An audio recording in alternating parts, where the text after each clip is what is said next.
So what makes Asif Ali special എന്ന് ചോദിച്ചാൽ എന്താ പറയുക? ആസിഫ് അലിയുടെ ടാലന്റ് തന്നെയാണ്. That makes Asif Ali special for me. Other than he is my best friend, my brother. Talent തന്നെയാണ്. ഓരോ സിനിമയിലും നമ്മൾ ഇപ്പൊ ഞാൻ പറയാം, ഞാൻ ചെയ്യാത്ത ഇപ്പൊ സൺഡേ ഹോളിഡേ, വിജയ് സൂപ്പറും പൗർണമിയൊക്കെ അസിഫിന് വളരെ ഈസി ആയിട്ട് ചെയ്യാൻ പറ്റുന്ന കഥാപാത്രങ്ങൾ. അതല്ലാതെ ഇപ്പൊ നമുക്ക് പേര് പെട്ടെന്ന് പറഞ്ഞാൽ കെട്ടുകൊണ്ടാണ് മാലാഖയിലെ ശ്രീവാച്ചനും പിന്നെ ഉയരയിലെ ഗോവിന്ദും ഒക്കെ കാണുമ്പോൾ ഒരു സുഹൃത്ത് എന്നതിനപ്പുറം നമുക്ക് തോന്നുന്ന ഒരു ഇഷ്ടമുണ്ടല്ലോ. ആ ഇഷ്ടം തന്നെയാണ് വീണ്ടും വീണ്ടും എനിക്ക് ആസിഫിനെ വെച്ച് സിനിമകൾ ചെയ്യാൻ തോന്നുന്നത്.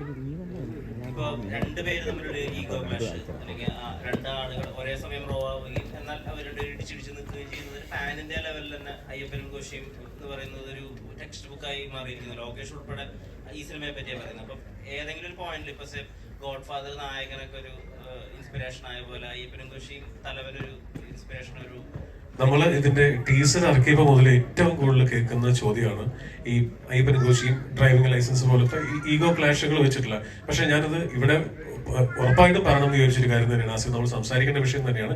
ഈ സിനിമ അങ്ങനെ ഒരു ഈഗോ ക്ലാഷ് വെച്ചിട്ടുള്ള സിനിമയല്ല. രണ്ട് റാങ്കിലുള്ള പോലീസുകാരുടെ ഈഗോ അല്ല ഈ സിനിമ, ഒരിക്കലും അല്ല. ആ ഈഗോ ക്ലാഷ് പ്രതീക്ഷിച്ചിട്ട് സിനിമ തിയേറ്ററിലേക്ക് പോകാൻ അങ്ങനെ ഒരു കഥയേ അല്ല ഞാൻ പറഞ്ഞിരിക്കുന്നത്. ഇത് പൂർണ്ണമായിട്ട് ഒരു കുറ്റാന്വേഷണ സ്റ്റോറിയാണ്. പോലീസിന്റെ പ്രൊസീജിയർ തന്നെയാണ് ഇതിന്റെ എന്താ പറയുക സ്ട്രെങ്ത് എന്ന് പറയുന്നത്, ഇതിന്റെ പ്ലോട്ട് എന്ന് പറയുന്നത്. അപ്പോൾ ഇത്രയും ഓൺലൈൻ മീഡിയ ഉള്ളതുകൊണ്ട് പറയുന്നത് ഇതൊരിക്കലും ഈഗോ ക്ലാഷിന്റെ സിനിമയല്ല.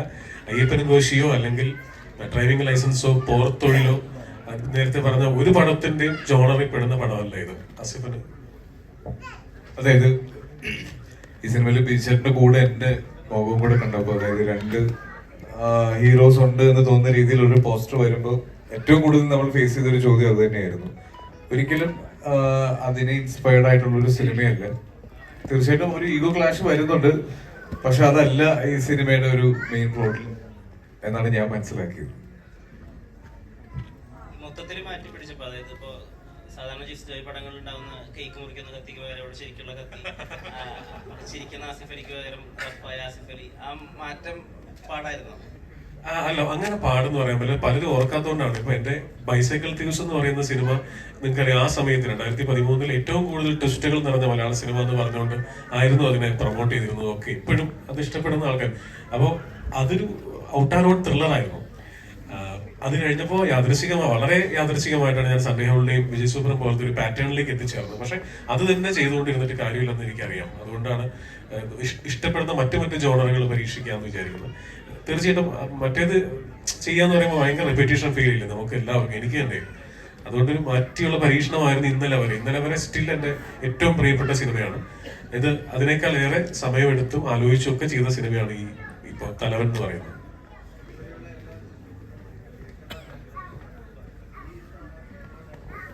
നല്ല ചോദ്യം. ഇതുവരെയുള്ള സിനിമകളിലൊക്കെ തിരക്കഥ ഞാൻ തന്നെയായിരുന്നു. ഇതിൽ സംഭാഷണമാണ് എഴുതിയിരിക്കുന്നത്, സംഭാഷണവും സംവിധാനമാണ്.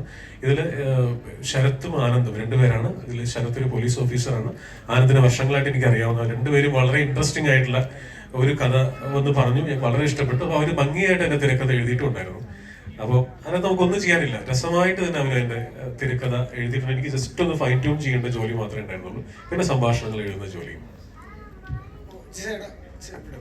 ഇപ്പൊ ഈ നമ്മുടെ ഇൻഡസ്ട്രിയിലെ രണ്ട് സൂപ്പർ സ്റ്റാർസിന് തന്നെയാണ് ഈ പറഞ്ഞ പോലെ രണ്ട് ക്യാരക്ടറൈസ് കൊണ്ടുവരുന്നത്. അപ്പൊ അവിടെ ഒരു ഈ പറഞ്ഞ പോലെ ഒരു രണ്ടുപേരുടേതായിട്ടുള്ള സ്പേസ് വേണം, അവരുടെ ഇമോഷൻ കണക്ട് വേണം, നമുക്കത് കണക്ട് ആണ്. സോ അതിനു വേണ്ടിയുള്ള പ്രിപ്പറേഷൻ ഉണ്ടാവല്ലോ. കാരണം സ്ക്രീൻ പ്ലേ സെറ്റർ എഴുതാത്തപ്പോ അതിന്റെ കൺഫ്യൂഷൻസ് അല്ല, അങ്ങനെ സ്ക്രീൻ പ്ലേ എഴുതാത്തപ്പോ എന്നുള്ളതല്ല, അത് സെറ്റിലേക്ക് വന്നിട്ട് എവറി ഡേ ഞാൻ ആ പ്രോസസ്സിലുണ്ടായിരുന്നു. ഈവൻ എവറി ഡേ ആസിഫിനൊക്കെ അറിയാം, നമ്മളത് ഇവരുടെ പെർഫോമൻസ് അനുസരിച്ച് മാറ്റി എഴുതാത്ത ഒരു ദിവസം പോലും ഇല്ല, ഒരു സീൻ പോലും ഇല്ല. നല്ല ചോദ്യമാണ്. അതായത് ഇപ്പോഴും ഈ രണ്ട് മാർക്കറ്റ് വാല്യൂ ഉള്ള രണ്ട് ആർട്ടിസ്റ്റുകൾ പ്രധാന മുഖങ്ങളായിട്ട്, മറ്റു മുഖങ്ങളുണ്ട്, പ്രധാന മുഖങ്ങളായിട്ട് നിൽക്കുമ്പോൾ അവരെ ഒരുപോലെ കൊണ്ടുപോകാന്ന് പറയുന്നത് വളരെ ടഫസ്റ്റ് ആയിട്ടുള്ള ജോലിയാണ്. രണ്ടും ബാലൻസ് ചെയ്ത് അവസാനം വരെ കൊണ്ടുപോകാന്നുള്ളത്. എനിക്ക് തോന്നുന്നു നമ്മൾ സിനിമ റിലീസ് ആവുന്ന ഒരു 8 ദിവസം കൂടി 9 ദിവസം കൂടി ഉണ്ട്. വേറെ ഒരു ക്ലെയിമിങ് ഞാനിവിടെ ചെയ്യുന്നില്ല. ഭയങ്കര ഉദാത്തമായ ഒന്നുമില്ല. നിങ്ങൾ കണ്ടിട്ട് പറയൂ, നിങ്ങളാണ് പറയേണ്ടത്. പ്രേക്ഷകൻ കണ്ടിട്ടാണ് നമ്മൾ എത്രത്തോളം ചെയ്തത് ശരിയാണ്, ഇത് ബാലൻസ് ചെയ്ത് കൊണ്ടുപോകാൻ പറ്റിയിട്ടുണ്ടോ എന്നൊക്കെ. ഞാൻ ശ്രമിച്ചിട്ടുണ്ട്, ബാക്കി നിങ്ങൾ കണ്ടിട്ട് പറയൂ. ഡബിങ് ആർട്ടിസ്റ്റ് കൂടിയാണല്ലോ ജസ്റ്റ്. ഈ സിനിമയിൽ വല്ല ഡബ് ചെയ്തിട്ടുണ്ടോ? Smoking is injurious to health. പുകവലി ആരോഗ്യത്തിന് ഹാനികരം. അത് ഞാൻ പറഞ്ഞത്. അപ്പൊ അത് മാറ്റിയോ? ഞാൻ മാറ്റി. ആസിഫ്ക്ക, ഈ അദ്ദേഹത്തിന്റെ ഒരു ഏറ്റവും നിങ്ങളെ കാണിക്കുന്നതിനൊക്കെ മുമ്പ് ഒരു എഡിറ്റിന്റെ ഒരു രീതി ഉണ്ടല്ലോ, വീട്ടിൽ പടം ഇട്ട് കണ്ടിട്ട് എല്ലാം ക്രൂരനായി എഡിറ്റ് ചെയ്ത് കളയുന്ന ഒരു രീതി, അത് തലവനിലും ഉണ്ടായിരുന്നു. തലവനില് ആദ്യം മുതല്, അതായത് ഇതിന്റെ നമ്മൾ വായിച്ച് കമ്മിറ്റ് ചെയ്തൊരു സ്ക്രിപ്റ്റിൽ നിന്ന് ഈ സിനിമയുടെ ഷൂട്ടിംഗ് എന്ന് പറയുന്ന പ്രോസസ്സിൽ ത്രൂ ഔട്ട് ഈ സിനിമയ്ക്ക് ഒരു എവല്യൂഷൻ സംഭവിച്ചിട്ടുണ്ട്. എല്ലാ ദിവസവും ഷൂട്ട് ചെയ്യുന്നത് അനുസരിച്ച് അതിന്റെ സ്ക്രിപ്റ്റിന് ഇവോൾവ് ചെയ്യുന്ന ഒരു സ്വഭാവം ഉണ്ടായിരുന്നു. അത് ജിസ് വളരെ ബ്യൂട്ടിഫുൾ ആയിട്ട് തന്നെ ചെയ്തു. ആ ഷൂട്ട് ചെയ്ത സിനിമയിൽ നിന്ന് ഒരുപാട് ഫൈൻ ട്യൂൺ ചെയ്യാൻ ഇതിന്റെ ഫൈനൽ എഡിറ്റിലേക്ക്, ഇപ്പൊ ഈ സിനിമയുടെ ഷൂട്ട് കഴിഞ്ഞിട്ട് എന്താണ് ഇത്രയും ദിവസം ഇതിന് റിലീസിന് എടുത്തത് എന്ന് ചോദിച്ചതിന് ഒരു മറുപടി ഇതിന്റെ ഈ ഫൈൻ ട്യൂണിങ് തന്നെയാണ്. എനിക്ക് നേരത്തെ ഞാൻ എടുത്ത് പറയണമെന്ന് ആഗ്രഹിച്ചതാണ് സൂരജിനെ പറ്റിയിട്ട്. ഓരോ പ്രാവശ്യം ഞാൻ ജിസിന് ഇതുപോലെ എവിടെയാണ് എന്ന് ചോദിച്ച് വിളിക്കുമ്പോഴും സൂരജിന്റെ കൂടെയാണ് ഇരുന്ന് ഓരോ ഫോർമാറ്റും ഞാനിതിന്റെ 3 വേർഷൻ ഓഫ് എഡിറ്റ്സ് കണ്ടു. ഏറ്റവും ഫൈൻ ട്യൂൺ ആയിട്ട് ചെയ്ത് ഏറ്റവും നമ്മളിപ്പോ പറയല്ലോ first half lag second half lag എന്ന് പറയല്ലോ, അത് അങ്ങനെയുള്ള കോമന്റ്സ് ഒക്കെ ഒഴിവാക്കാം എന്ന് തോന്നുന്ന ഒരു വേർഷനിലേക്ക് ഈ സിനിമ എത്തിയതിനു ശേഷമാണ് ഇതിന്റെ റിലീസ് പ്ലാൻ ചെയ്തത്. അപ്പോ ഒരു കണ്ണിച്ചോര ഇല്ലാണ്ട് ഒരുപാട് കാര്യങ്ങൾ ഇദ്ദേഹം കട്ട് ചെയ്ത് കളഞ്ഞിട്ടുണ്ട്. എന്റെ വീട്ടിൽ നിന്ന് സാധാരണ നിങ്ങളൊക്കെ ഉണ്ട്. ഞാൻ കേട്ടു ആ ചോദ്യം. ഈ സിനിമ വരെ എന്റെ വീട്ടിൽ നിന്ന് ഞാൻ പോകുമ്പോ വൈഫും ഒക്കെ ചോദിക്കുന്നത് മീറ്റിംഗ് ഉണ്ടല്ലേ എന്നുള്ളായിരുന്നു. പക്ഷെ ഇതിന്റെ പോസ്റ്റ് പ്രൊഡക്ഷൻ തുടങ്ങി കഴിഞ്ഞപ്പോ ആ ചോദ്യം മാറി എഡിറ്റിംഗ് ഉണ്ടല്ലേ. അങ്ങനെ ആസിഫ്ക്ക, ഈ ബിജു ചേട്ടനായിട്ടുള്ള അസോസിയേഷൻ ഇപ്പം അനുരാഗ് കുമള ചെയ്യുമ്പോൾ അതൊരു പുതിയൊരു ജോണർ, അതായത് ലവ് സ്റ്റോറിൽ തന്നെ പുതിയൊരു kind of love story open ആയതാണ്. വെള്ളിമൂങ്ങ ഉണ്ടാക്കിയ ഒരു ജോണർ ഷിഫ്റ്റ് നമുക്കറിയാം. അങ്ങനെയുള്ള തമാശകൾ വന്നതാണ്. അപ്പം ആ മനുഷ്യനായിട്ടുള്ള അസോസിയേഷൻ ആക്ടർ എന്നുള്ള രീതിയിലും ഹ്യൂമൻ ബീങ് എന്നുള്ള രീതിയിലും അത് ഇപ്പൊ എത്രത്തോളം മാറിയിട്ടുണ്ട് റാപ്പൊക്കെ? ബിജേട്ടൻ എനിക്ക് ഒരു സിനിമ ഒരു എന്താ സഹപ്രവർത്തകൻ എന്നുള്ളതിനേക്കാളൊക്കെ ഒരുപാട് വലിയ സ്പേസ് എനിക്ക് തന്നിട്ടുണ്ട്. എന്നെ വളരെ സ്നേഹത്തോടെ കൊച്ചർക്കാന്നാണ് എപ്പോഴും ബിജേട്ടൻ വിളിക്കാറുള്ളത്. അത് ബിജേട്ടന്റെ കൂടെ ഷൂട്ട് ചെയ്യുന്ന സമയത്ത് ലൊക്കേഷനിലാണെങ്കിലും ഷൂട്ട് കഴിഞ്ഞിട്ടുള്ള നമ്മുടെ ഹോട്ടലിലുള്ള സമയമൊക്കെ ആണെങ്കിലും എല്ലാം ഒരു മെമ്മറബിൾ ആയിട്ടുള്ള സമയമാക്കി അദ്ദേഹം മാറ്റിയിരിക്കും എന്നുള്ള കാര്യത്തിന്റെ അത് ഒരു സംശയമില്ല. ഒരുപാട് ആസ്വദിച്ച് ജീവിക്കുന്ന ഒരു മനുഷ്യനാണ്. ഈ സിനിമയിലേക്ക് വരുമ്പോ ബീച്ചറിനെ പറ്റി എടുത്ത് ഒരുപാട് പോലീസ് വേഷങ്ങൾ ഇതിനു മുന്നേ ചെയ്തിട്ടുള്ള ഒരാളാണ്. ബീച്ചറിന്റെ ഫാദർ ഒരു പോലീസ് ഓഫീസർ ആയിരുന്നു. ബീച്ചറിന്റെ ഒരു നല്ല പ്രായം വരെ അദ്ദേഹം വളർന്നത് പോലീസ് ക്വാർട്ടേഴ്സിലാണ്. അതുകൊണ്ട് നമ്മളെക്കാളൊക്കെ പോലീസുകാരെ പറ്റിയും അവരുടെ രീതികളെ പറ്റിയൊക്കെ വളരെ കൃത്യമായി അറിയാവുന്ന ഒരാളാണ് ബീച്ചേട്ടൻ. അപ്പൊ ബീച്ചേട്ടൻ ഒരു പോലീസ് സിനിമ കമ്മിറ്റ് ചെയ്യുമ്പോൾ ആ സിനിമയിൽ അല്ലെങ്കിൽ ആ ക്യാരക്ടറിന് അദ്ദേഹം എന്തെങ്കിലും ഒരു പ്രത്യേകത കാണാതെ ചെയ്യില്ല എന്ന് എനിക്കൊരു ഉറപ്പുണ്ട്. അപ്പൊ ഈ സിനിമയുടെ ഭാഗമായി അദ്ദേഹം വന്നപ്പോൾ അതും വലിയൊരു ധൈര്യമായിരുന്നു. നായികമാരോടാണ് സാധാരണ ഈ ജിസ് ജോയ് സിനിമകളിൽ ഒന്നില്ലെങ്കിൽ നായകനെ നന്നാക്കാനോ അല്ലെങ്കിൽ നായകൻ എന്തെങ്കിലും ഇഷ്ടത്തിൽ അപകടത്തിൽപ്പെടുത്താനോ ആണ് നായകന്മാര് വരാറ്. അങ്ങനെ എന്തെങ്കിലും മുൻധാരണകൾ ഉണ്ടായിരുന്നു സ്ക്രിപ്റ്റ് പറയുമ്പോ? ചോദ്യം കേട്ടില്ല. സാധാരണ ജിസ് ജോയ് സിനിമകളിൽ ഒന്നില്ലെങ്കിൽ നായകനെ നന്നാക്കാൻ, അല്ലെങ്കിൽ ഒരു അപകടത്തിൽപ്പെടുമ്പോൾ രക്ഷിക്കാൻ, അല്ലെങ്കിൽ അപകടത്തിൽപ്പെടുത്താനൊക്കെയാണ് നായകന്മാര് പൊതുവിൽ വരാറ്. അങ്ങനെ എന്തെങ്കിലും മുൻധാരണകൾ ഉണ്ടായിരുന്നു സ്ക്രിപ്റ്റ് കേൾക്കുന്ന സമയത്ത്? ഇല്ല, അങ്ങനെ പ്രത്യേകിച്ച് ഒരു മുൻധാരണ അതിനുള്ള ഒരു സാഹചര്യമേ വന്നില്ല. കാരണം ആദ്യമേ വിളിച്ചപ്പോ തന്നെ ചെറിയൊരു ഐഡിയ തന്നിട്ടുണ്ടായിരുന്നു. അപ്പൊ നമ്മൾ പ്രത്യേകിച്ച് ഓൾറെഡി നമ്മുടെ അടുത്തോട്ട് ഇങ്ങോട്ട് ഇൻഫോർമേഷൻ തരുമ്പോ പിന്നെ അതിലേക്ക് നമ്മൾ മുൻധാരണ വെക്കേണ്ട കാര്യമില്ലല്ലോ. അപ്പൊ അങ്ങനെ കേട്ട് മനസ്സിലാക്കി തന്നെയായിരുന്നു പോയത്. അപ്പോ എന്താ പറയുന്നത്, ആക്ച്വലി ഈ പടം ജിസ്റ്റേട്ടനോട് ഇതുവരെയും ഞാൻ പറഞ്ഞിട്ടില്ല കാര്യം. ഈ പടം ആദ്യമേ അനൗൺസ് ചെയ്ത സമയത്ത് ഇങ്ങനെ ജിസ്റ്റേട്ടന്റെ ഫിലിം ബിജു മേനോൻ ആൻഡ് ആസിഫ് അലി എന്നൊക്കെ പറഞ്ഞപ്പോ ഞാൻ ഇങ്ങനെ വെറുതെ മനസ്സിൽ ഇങ്ങനെ വിചാരിച്ചു, ജിസ്റ്റേട്ടൻ കഴിഞ്ഞ ഇന്നാള് അതിന് ഈ അനൗൺസ് ചെയ്യുന്നതിന് കുറച്ച് നാളുകൾക്ക് മുമ്പ് എന്തോ ഒരു ഇവന്റിന് കണ്ടായിരുന്നു.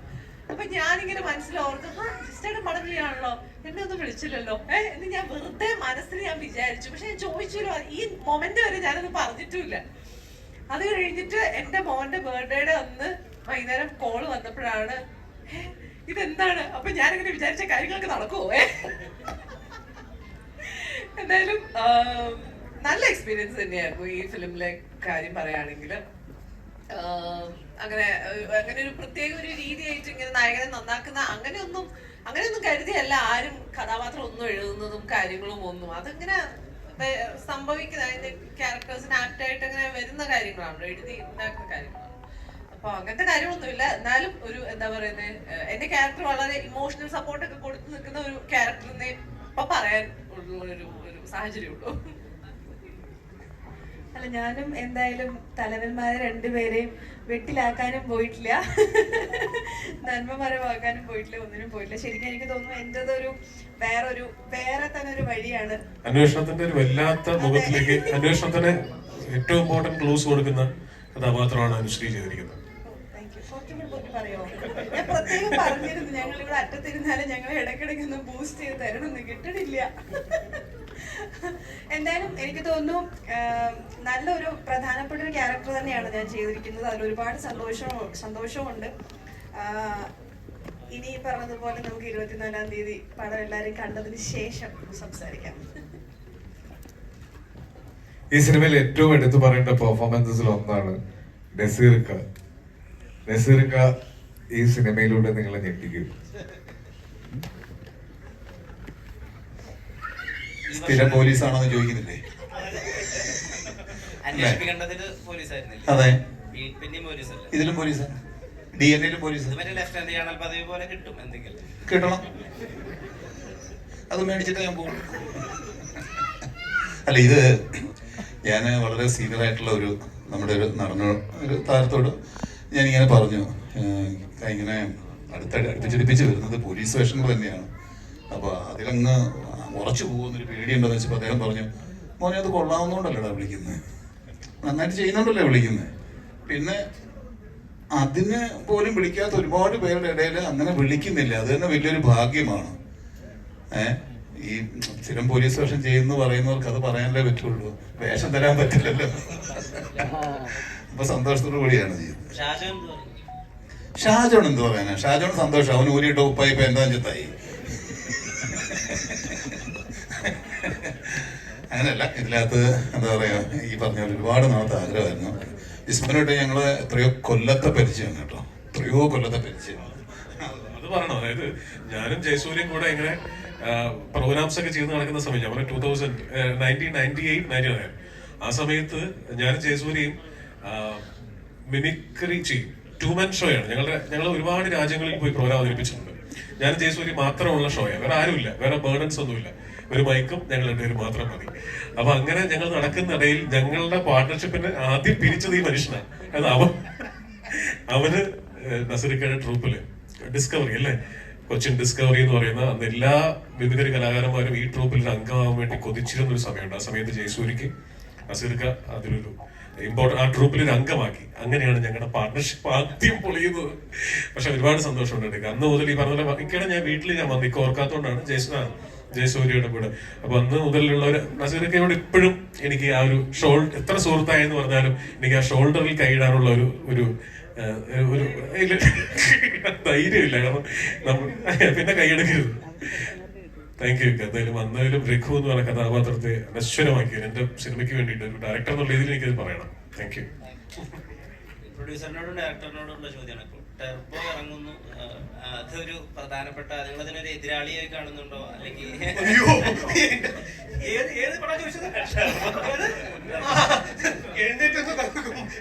അല്ല, സീരിയസ്ലി നമ്മൾ പറഞ്ഞു വെച്ചാൽ നമ്മൾ സിനിമ റിലീസ് 24th നേരത്തെ പ്ലാൻ ചെയ്തതാണ്.